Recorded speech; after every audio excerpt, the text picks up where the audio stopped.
Let me just give you 5 quick items to make sure that you get the maximum result. Real simple. I'm going to do it real quick because we got to finish.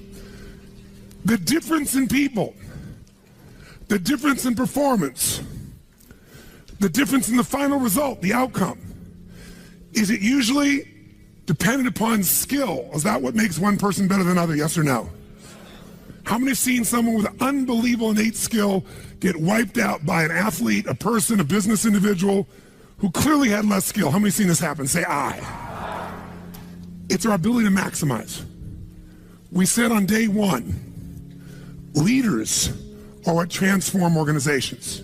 You want to grow this company, you want to transform this company, leaders do it.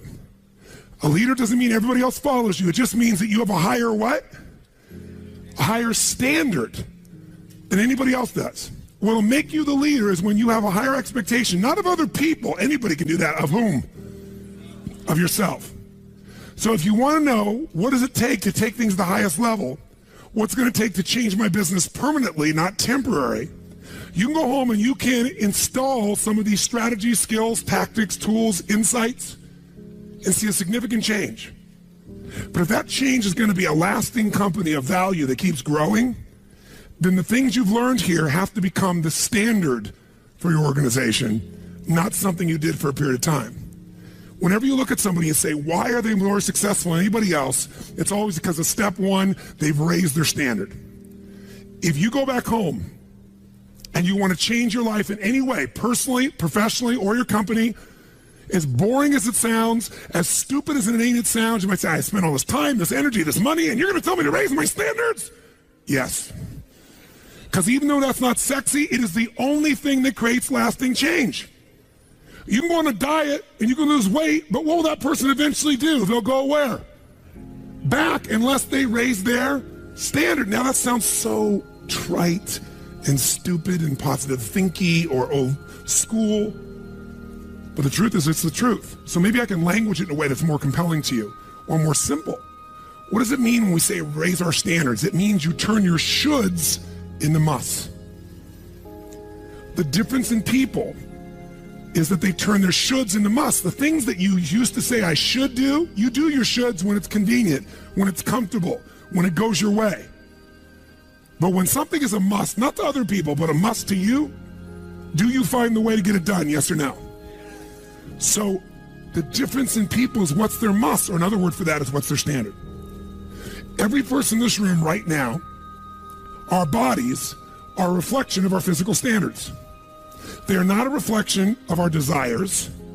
Most people have a desire for more energy or a better body or a stronger body or a more fit body. We don't get our goals, we get our musts. The ones that are the musts become how you are. And guess what? It shows up in your rituals. When it's a must, you have different rituals, different things you do consistently when you must have your body a certain way than you should or you'd like to or you ought to. How many follow what I'm talking about here? Say aye. So whether we want it or not, the only way to change your body long term is change what the must is for you. Now, I'm not telling you what it should be. Who the hell am I? I'm just saying maybe it's time for you to take a look. Because many times you set the standard a long time ago, or you lost the standard completely because most of us base our standards by our environment. Who you spend time with is who you tend to become. So if everybody around you is gaining a little weight, or everybody around you is, constantly tired, after a while, even if you had high energy, you don't want to make fun of them or tease them or make them feel bad. So gradually, subconsciously, you lower your own standard just a little bit. And that little bit is that old metaphor, overused but true. You take a frog and put him in boiling water, what's it going to do? Jump right out. But if you put him in and turn the water up real slowly, over time, it'll boil to death. That's most people's lives, isn't it? And it's usually because you haven't remembered the power of who you spend time with. Who you spend time with is who you become. So one of the things that's great about this 5 days is you found people from all over the world who are all absolutely committed to go day and night and day, literally, sometimes with food, sometimes without, but whose standard was, I am here to maximize who I am, what I'm about, what I'm going to take home, what I'm going to create. That raises your game. Remember, play against somebody you're better than, your skills are going to go down. Play against somebody better than you, just to stay on the court, the game has to go up. Want to change your life? Raise your standard. Want it Raise your standard the most, get around where it's better. Surround yourself with people playing the game much higher than you are. So just to be around them, your game has to rise. That's part of what we try to do. When we come into a company, we create that by raising the standard amongst them. Or you got to do it by yourself, but you got to do it. How many agree with me on this? Say I. And it starts with whom? It starts with us. So raise the standard. I remember when I met Michael Jordan for the first time, and it was while he was still with the Bulls.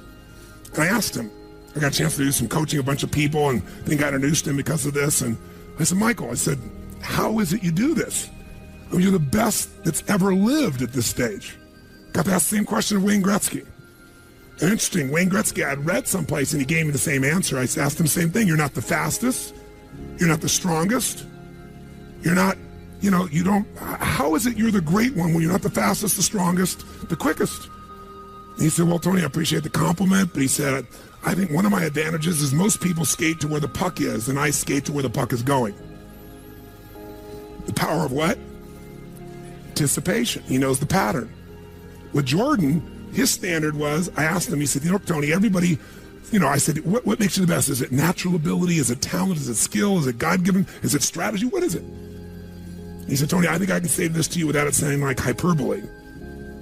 He said, I have got unbelievable natural skills. But he said, study my history and you'll know why I am who I am. I did not make the high school varsity team when I was a sophomore in school. High school, I got cut. He said, I had a lot of natural talent, but the greatest gift of my life was a coach who said, you're not on the team. And I looked at him, I laughed at him. I said, you got to put me on the team. I'm the most talented guy out there. He said, no, you're not. He said, you have a lot of natural talent, but you have no heart, no absolute commitment, no real drive. You're not on my team. And it just crushed him. And finally he negotiated and he said, look, you want to be on my team next year? Simple. Meet me every morning before school for a one-on-one practice, and I'll take this raw talent and I'll teach you discipline. I'll show you how to raise your standard. And if you show up the whole year, I'll guarantee you a spot next year. And if you don't, probably the same outcome's going to happen when you try out next year. He couldn't believe it. And guess what? Most people don't know. Michael Jordan got up every morning and drilled and drilled and drilled and didn't get to be on the team. And next year he was on the team, and he was not only good, he was great. Guess when his career exploded? When he lost again, championship to Detroit. And he was on the bus. He said he was crying in the back of the bus, physically crying, pissed off at all the other players that they hadn't done their job. And something inside of him snapped and realized, crying, whining, blaming everybody else is not the problem. I need to raise my... Because he realized that's what did it for him originally. And you know what he did that year? He lifted weights like never in his entire life. He decided he was going to dominate every person, every floor, every place, every spot in the country. He's going to be stronger than anybody. He practiced like he'd never practiced in his life. And oh, by the way, he won how many NBA championships? How many in a row? 3. Retired, came back and won how many in a row? 3. Never anybody in history would even dream of such a thing, especially after retirement. That's the power of raising your standard. But guess who he competes with? Michael told me one time, he goes, Tony, if I competed with other people, I wouldn't be who I am. He said, my competition is with the best I can be. They're trying to compete with me. That's why I beat them. Because they're competing with where I am. But I'm competing with where I can be. Think about that mindset. Think how your life would be different if you raised the standard of what you expected from yourself, not your people, yourself, to that level, how things could shift. It's all about changing your shoulds to musts. It's all about going back and saying, this is how it's going to be. It's like when Gary Vee was here and he was guys were saying, man, I'm working so hard, man. I work from 9 to 6. He goes, yeah, what are you doing from 8 to 2? 8 p.m. to 2 a.m. That's when you master your craft. I always say to people, it's what you practice in private that you'll be rewarded for in public. People say, oh my God, you have this great ability, this great skill. They didn't see all the hours. This class, this course, I know tons of the stuff like the back of my hand. But if you talk to my team who's exhausted, they'll tell you we're up to 4 a.m. almost every night. To be able to figure out how to provide for you a life cycle and get it to be real so you can think about Nike and give you accurate information about when did they really get to young adult, when they fall down. We had to make phone calls, read financials, do all kinds of stuff. We did all that stuff. We were doing all these things and we've accomplished so much, and I figured out how to make it even better. That level of commitment is what makes you great at what you do and gives you that little edge that makes you stand out from everybody else. And that standing out is what makes somebody absolutely own an industry or brand themselves like nobody else in the world. That process is what this is about. Raise your standard. When you got to go home, you got to say, where are we going to raise the standard? What am I going to take that's been my should and make it absolute must? Where are we going to do that as a team, and how are we going to pull it off? Now, who here has ever, by the way, your income right now is a result of your standards as well. It's not the industry and it's not the economy. Who here is making more money today than you made 10 years ago? Let me see your hands. How many feel like it's not enough today? Let me see your hands. And how could that be? Real estate's so cheap now. Computers are cheaper than they were then. You get so much more for your money. Because once you achieve a level, who knows what happens? You immediately, you close the gap, you create a new gap. That's because that's what makes us grow. Who's willing to go back to where you were 10 years ago? Not many. Some of you would be, because it's gotten worse in the last 10 years for you. But the majority, there's no way. See, once you're fortunate enough, if you don't like cleaning house, once you're fortunate enough to have somebody clean your toilets, you will not be doing that again. Unless you like that. You'll find somebody who loves cleaning toilets and you'll pay them handsomely. Because now to go back and do that, once you've had the privilege of not having to do that, it's a different game. It's a gross metaphor, but who gets what I'm talking about here? Say I. Once you have a must, you find a way to get to it. Every one of you in this room is earning what you must earn, not a dime more. Don't get me wrong, you might have big goals, big desires, but it's not a must for you. Because even when the economy crunches, if it's a must, you will find the way. How many agree with me on this? Say I. See, when it was a must for me to get at one level, I did. I remember it was a must for me to finally make $1 million a year. I had my son Jarek going to be born. I swore I would never have a child unless I was financially set, and I wasn't financially set. And he was on his way. I went from $38,000 a year to making $1 million a year in the next 12 months. And that was all BS. In my head, I thought all my growing up, all the pain was because my parents fought because there was no money. They would have fought anyway. Because I believed that, though, I raised the standard, made it happen. And then I made $1 million a year for 7 straight years. Even though I built 5 more companies, even though I was helping more people, I made the same amount of money. Guess why? That was my must. At some level above that, seemed greedy. Now, it wasn't like I had this incredible lifestyle. I owned a magical home. I had this place called the Del Mar Castle overlooking the ocean in Del Mar, California. But I was on the road, staying at the Ramada Inn in Milwaukee with shag carpeting and smelly, dead animals on the wall on my birthday. And my maid, she's back at home in the castle going, "Oh, Mr. Robbins, happy birthday.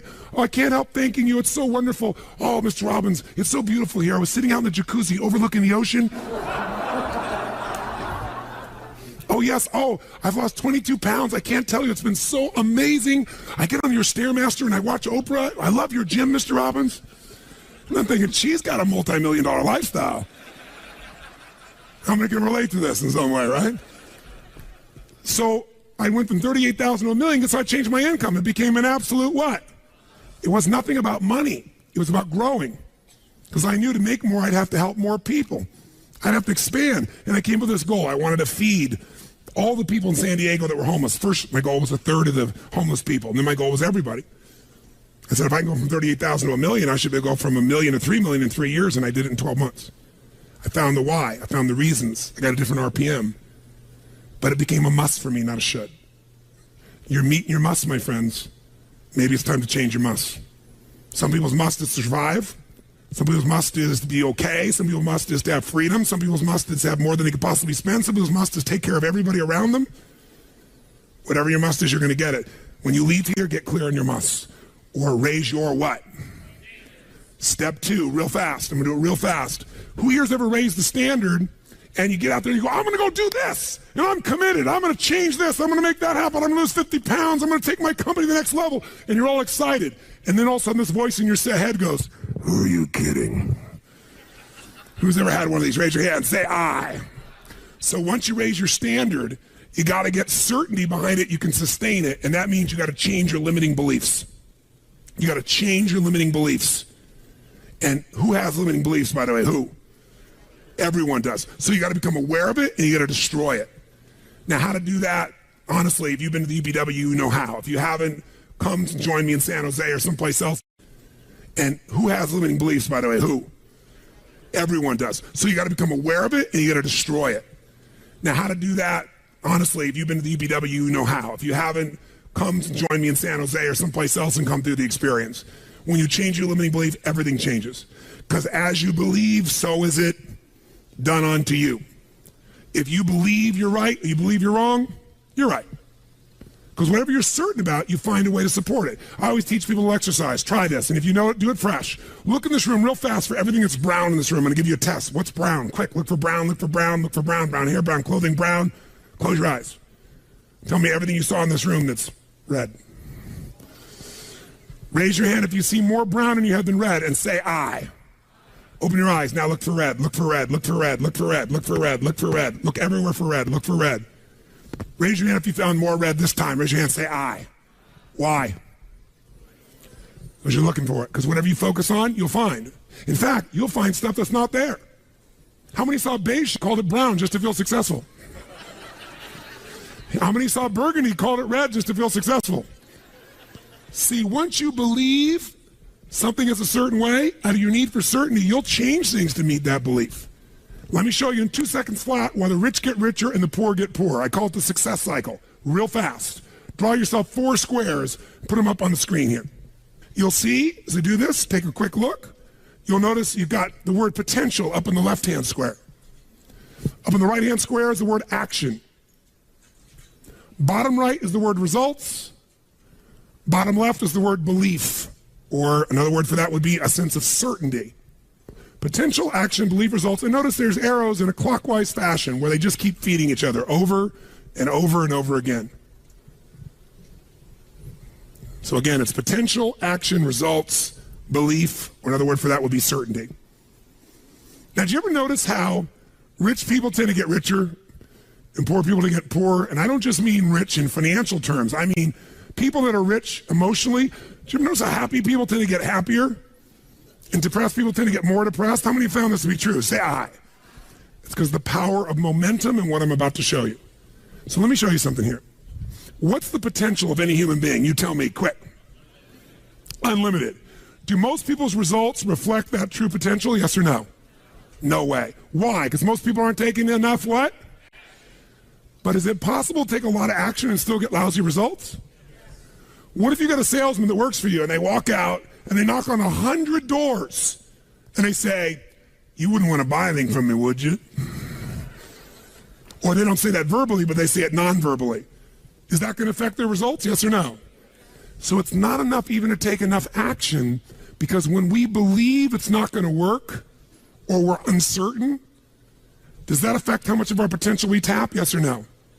See, if you don't think it's going to work, you're not going to put out a bunch of your energy when you think it's going to fail. And by the way, when you're not sure, you tap little potential. Do you take little or a lot of action? When you're not sure, when you think it's not going to work, you take massive action or little action? Now, when you take little potential with little action, what kind of results do you get? Little lousy results. And when you get lousy results, what does that do to your belief? You go, see, I told you it wasn't going to work. Told you it was a waste of time. And then, by the way, when you have less belief, how much more potential do you take? More or less? If it's possible, you tap less potential, more or less action.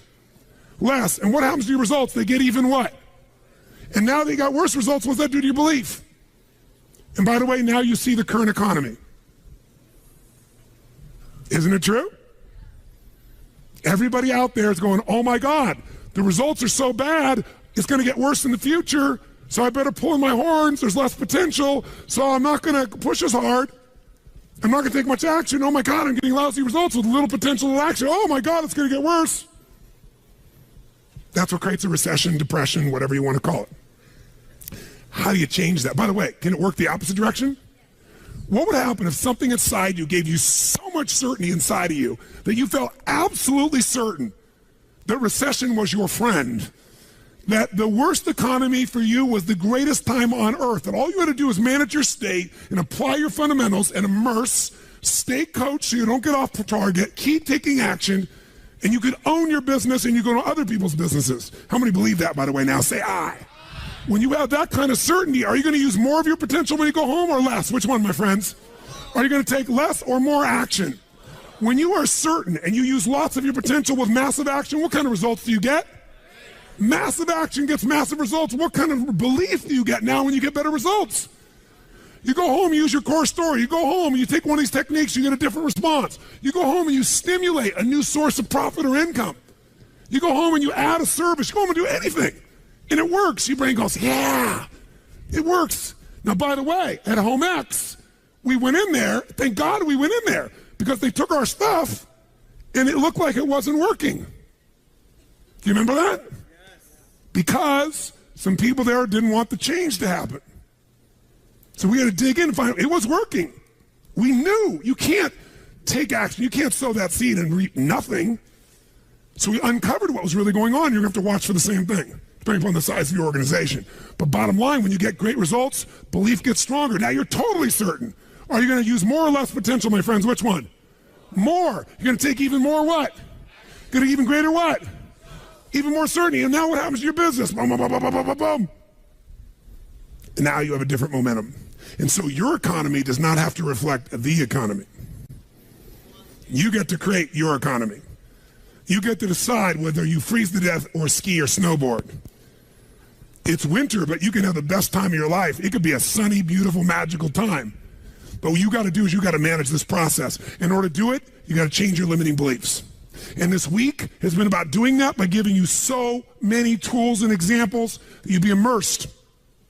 But I promise you when you go home, all this is going to be tested. A, because all the stuff that's waiting for you after being gone for 5 days. B, all the people there you work with, their limiting beliefs, whether you have one employee or two because you're an army of 1 or 2 people, or whether you got 10,000. And so you have to be able to implement. This, by the way, is, I'm not here to sell you, bring us in if we can help. Do you think we could help? Yes or no? Yes or no? Bring us in and we'll do it. Or get your team together and find a way to make sure this momentum goes in the right direction. Make sense? This is the must. If you have this high standard, but you don't really believe because the momentum's in the wrong direction, having the tools will be worthless. That's where certainty, that's where everything else we teach, that's what I do in my events, that's where you guys have been there before, that's what you got to bring to the table. What are the 5 keys for integrating this? Number 1, you got to go home and raise your what? Come on, guys, raise your what? Which means turn your shoulds into. Step number 2, you got to go out and change your limiting what? Find anything that's limited you and destroy it. What's the fastest way to destroy it? You can do it very quickly by producing the results in your mind over and over again. Or, why do you think I get people to walk on fire? Because they think it's impossible. When they walk in this fire, mentally you might say, oh, I can do it. But when they get in front of that fire and it's 2,000 degrees burning hot coals, it gets their full attention. And suddenly they have a state change. And when you get yourself in a state where you can storm through fire, it's not about fire walking. The state you're in to get yourself to walk across fire is the metaphor for anything that used to stop you, the fire of your life. And by the way, when you cross fire and you're on the other side doing something you once thought was difficult or impossible, it's that easy, your brain goes, what else can I do that I thought was impossible? It's unbelievable. It's not intellectual, it's emotional. Plus, after fire walking, cold calling is not a problem. You get the idea, ladies and gentlemen? All right? So what we're really talking about here is changing your beliefs. Now, here's the 3rd key. If you're going to get maximum results, you got to model what works. We brought you for 5 days and nights here, models of what works. Go back and get them. Now, here's where the challenge is. How many got tons to do in your normal list of things to do when you go home? How many got a lot to do? Say aye. How many have a lot of outcomes you got to go after? Say aye. How many have the same amount of time you had before? Say aye. So in your business, if you need something to get done, you get it done because it's an absolute what? Or you hire someone to get it done. Hire us, hire someone else, get somebody inside. But are these things you're going home with musts or shoulds? Which one? Do whatever it takes. You say, I don't have the money. You don't have the money not to. Forget us. Hire somebody as an individual who knows what they're doing and put them in there. Leverage yourself. The only way you're going to get the game bigger is by taking a little bit of what, my friends? Risk. But that means get yourself some resources. Be resourceful enough to get the resources. What's great about this? What is this opening? What is this creating? What's possible? What have I not seen? This is going to make me see. What have I learned from this? What can I learn from this? What am I willing to do to still have it the way I want it? That's the 4th step. You intensify, and you innovate. And then there's the final 5th step. And that 5th step's really simple, my friends. And that is step up and give. Step up and give more than anyone else could possibly expect. The ultimate transformation happens when you stop trying to get and you start to give. Whenever you're at your best, you're giving. I remember so vividly driving in my car, my Volkswagen Bug, and I was struggling, and I was 19 years old. I was driving on a freeway in San Gabriel Valley, the 210 freeway, I'll never forget. And it's midnight, and I'm frustrated. I felt like I tried everything, and I had these big hits, like the one you just saw, and nothing was going my way, and I was frustrated, and I kept thinking, how come I'm not getting what I want? And all of a sudden, it just hit me on the freeway. I pulled over the side. It was almost midnight, no cars really around. Grabbed my journal, and I wrote, I still have the journal to this day from when I was 19 years old, full page, and I wrote, the secret to living is giving. And I realized why I wasn't doing well. Because I all focused about what I wasn't getting. I was not focused on what I was not giving. And the whole game changed.